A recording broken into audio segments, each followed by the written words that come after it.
lebih cepat memahami. Nah, Bapak suka lebih praktek apa suka lebih ke materi? Nah, ya bingung juga sih. Biasanya kalau Bapak belajar, Belajar masih, soalnya belajar iya ke praktek di bangunan kan istilahnya. berarti kan banyak praktek. Nah, berarti kita perbanyak praktek, materinya hanya kita singkat sekitar 40%, praktek 60%. Setuju ya Pak ya? Boleh, Sob. Oke, berarti kita ini diloncatin.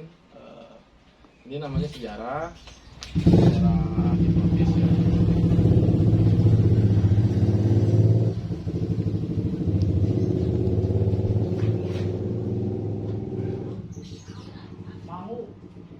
Nah, ini ada bahasa itu, kalau hipnosis itu sebetulnya seni komunikasi ya Pak.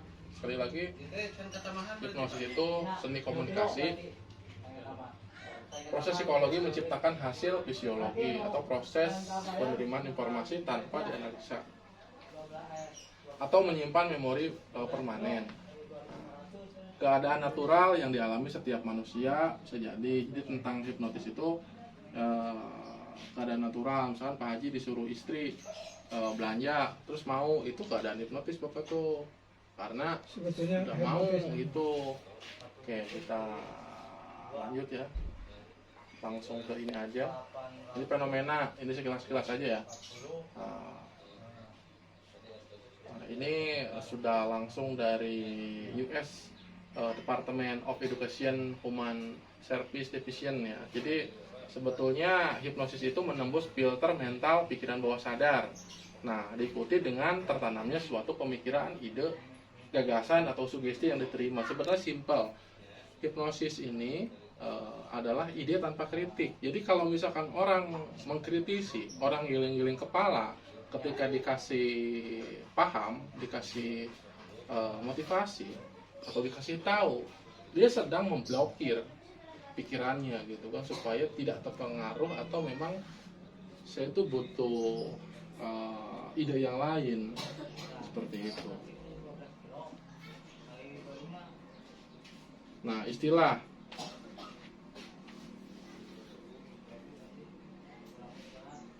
Nah, ini istilah-istilahnya Pak.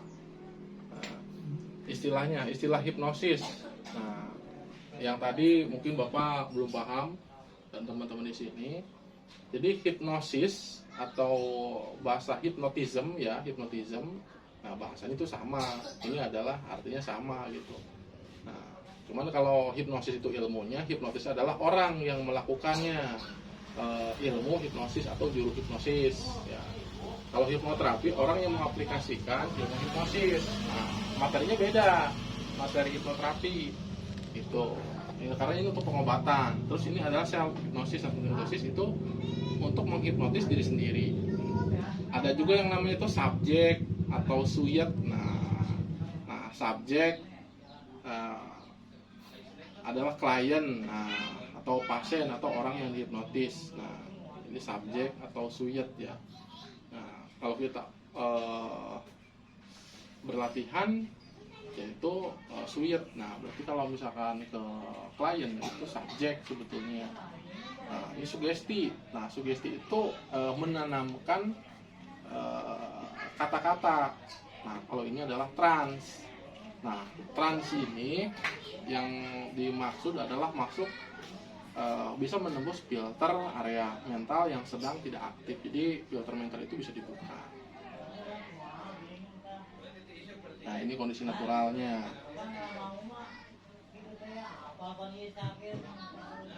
Mungkin selama ini teman-teman tidak menyadari kalau misalkan saat nonton film terbawa alur cerita. Ini juga sama Pak. Sebetulnya kena hipnotis ya. Kita itu sedang masuk dalam kondisi hipnosis natural. Itu hipnosis natural. Nah, terus ini saat bangun tidur pikiran sudah sadar tetapi badan malas untuk bangun. Nah, ini juga sama. Nah, sebetulnya di sini ini kita berdoa di sini karena di dalam kondisi hipnosis di sini Pak. Kan ya kita ingin lebih maju atau ada keluhan-keluhan dalam tubuh apa gitu kan, ada permasalahan diri, di sini kita berdoa karena di sini tuh kondisi hipnosis gitu. Jadi di sini itu boleh kita berafirmasi. Afirmasi itu sambil membayangin, sambil berdoa. Berdoa mah ininya ya, sebisanya sambil dibayangin, semampunya sambil dibayangin, sambil katakan saya bisa sukses, saya dengan mudah gapai cita-cita seperti itu.